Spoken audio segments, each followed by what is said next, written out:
It is 4:17 in the morning while I'm recording this, but I'm not going to make Invincible fans wait any longer because holy Invincible, starring Stephen Yeun, Sandra Oh, J.K. Simmons, Clancy Brown, Sterling K. Brown, Zazie Beetz, Jillian Jacobs, and many more, is about Mark still reeling from Nolan's betrayal in Season 1. He faces a host of new threats, all while battling his greatest fear. Now, Invincible Season 1 is one of my favorite TV seasons of all time. I binged it all in one day because my dad told me to watch it at least 100 times. Then my friend told me to watch it at least 50 times. And so I finally sat down and I watched the first episode and I was completely hooked. I could not stop watching the show. I went back and I revisited it multiple times before this season came out. I rewatched the whole thing at least 2 more times. So I've seen season 1 3 times minimum. And it's genuinely just one of my favorite seasons of television ever. It's something so unique to the comic book space, like The Boys. Amazon has done a fantastic job with its superhero content. It's some of the freshest, most unique, most well done comic book superhero media that is out there today. And we've waited 3 years, if not a little bit longer, for season 2 of Invincible. And personally, for me, it was well worth the wait. I absolutely loved most parts of this season. I do have some complaints, some minor nitpicks, and some storylines that I didn't really like all that much. This is going to be a pretty spoiler-filled review. I'm going to talk about most everything that happens in the show. It's out on Amazon Prime to watch, but I will be getting into specifics here. So if you haven't seen Invincible, then don't watch this video because it's something that you need to experience for yourself. Starting with the good of this season, one of my favorite parts of season 1, and by far my favorite part of season 2, is Sandra Oh as Debbie Grayson, or just Debbie because she probably dropped the Grayson after the events of season 1. She is the heart and soul of this universe. She is everything. She is a superhero that doesn't have superpowers. Her character is just so inspiring. You know that she is the rock. She is the foundation for everything that Mark is built off of. And she is just fantastic in every single scene that has Debbie involved in it. I am 1,000% locked in because of how much you just care about her and how much you're able to feel for her, for everything that Nolan put her through. It is just insane how deep and how good of a character Debbie is in this show. Mark is fantastic as well. He still gets beat up. Almost every single episode is covered in blood, gets his ass beat, but he does have major character developments, major character growths. In the very final episode, he's fighting Angstrom Levy, who I'll get into a little bit more later, but he's fighting him and he finally does become his father for a brief moment. He does become a monster. He does become a true Viltrumite, and it's gut-wrenching because I haven't read the comics, but I knew that it was going to happen, but it was just gut-wrenching to finally see Mark give in to that side of him and then to see him grapple with it. I mean, this entire second season, like, there is a very clear message and theme about trauma. You have that with the Donald storyline, you have that with the William storyline, and I know that's interconnected with the Donald storyline. You have it with Debbie, you have it with Mark, you have it with Adam, Eve, you have it with almost every single character in this show. There is some level of trauma. You have it with Immortal, but specifically with Mark and Debbie and them getting over Nolan and him betraying them.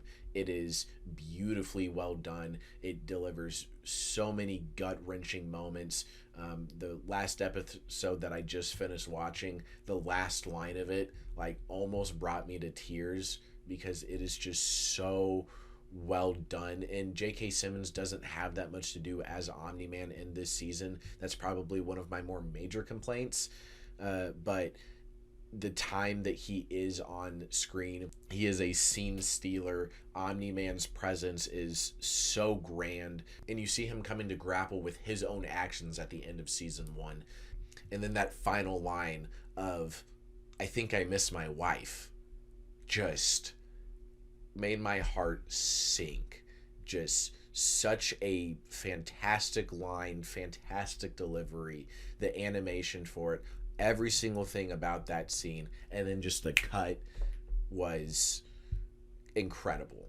It's not a cliche cliffhanger. It leaves you with a true sense of what this season was about and the trauma in the aftermath of the events of the last 2 episodes of season 1, which is where I'm going to get into some of my more major complaints with season 2, even though I still absolutely loved it. Adam Eve, all the Guardians, Immortal storyline I found to be pretty good, but those are most of my major takeaways. The action's great. Most everything about this season, I love watching it, but my biggest complaint is that the stakes in season 2 felt so much smaller, and the scope of it and the world building, it keeps getting bigger, but it feels so much smaller. You had the squids or whatever the hell they were from Mars trying to get to Earth, and like they brought that up as like a possible world ending of it, but it never felt like it. And I don't know if it was just because it was on a spaceship, and I didn't really care for the shapeshifter guy. He was just annoying and very out of place in the entire show. But just the scope of everything felt so much smaller, and the stakes were so much lower. Whereas in the first season, it's a lot smaller stakes because it was a very just family drama centered show, and that's a lot of what this season is too.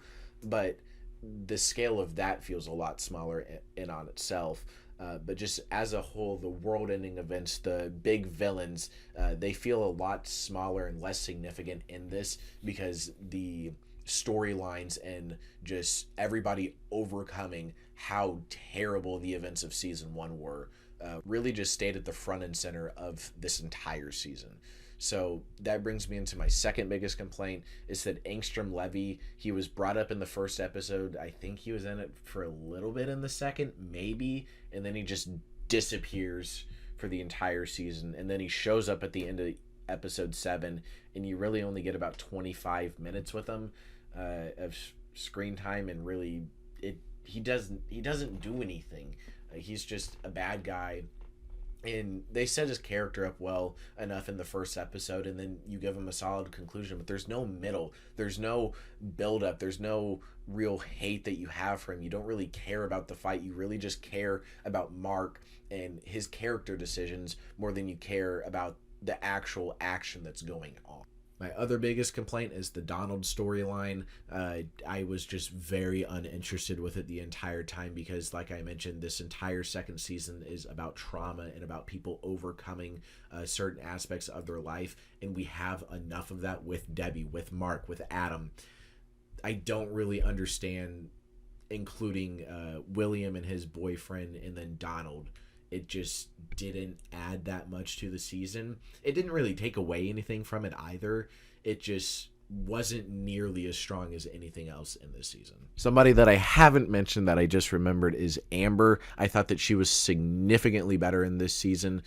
I wasn't the biggest fan of her in season 1. And then she just gradually does become significantly more likable throughout season 2, to the point where when her and Mark break up in episode 7 and the relationship that they have, it is really, really strong. In the ending of episode 7 with the two of them breaking up is a very emotional moment and very well done. And then besides that, the only other topic of discussion about this show is the gap in between the first 4 episodes and the final 4 episodes. We went from November to March without a single episode because they didn't really give a reason. We had already had to wait almost 3 years, and then they're just like, all right, wait 5 more months because we want you to, even though everything's finished, which really killed the hype down for this show, which makes me a little bit worried about its future. But I feel like it does have enough of a following just because of how damn good it is that it won't get canceled anytime soon. I know that they've mentioned that they basically have season 3 almost already all the way done. Hopefully we can get that within the next calendar year. I've heard rumors that it might release in December of this year, which is a pipe dream, but I would be very excited if we do get it in December. But I'm not holding my breath. And it doesn't matter too much because I finally did get to see it all, and it was fantastic, and I loved it, and everybody should go out and watch Invincible. So let me know what you thought of Invincible Season 2 down in the comments below. Make sure to like, comment, subscribe, turn on the notification bell so you don't miss out on any of our new videos. Make sure to follow me over on Letterboxd and our Twitter down in the description below, and we will see you in the next movie or TV review.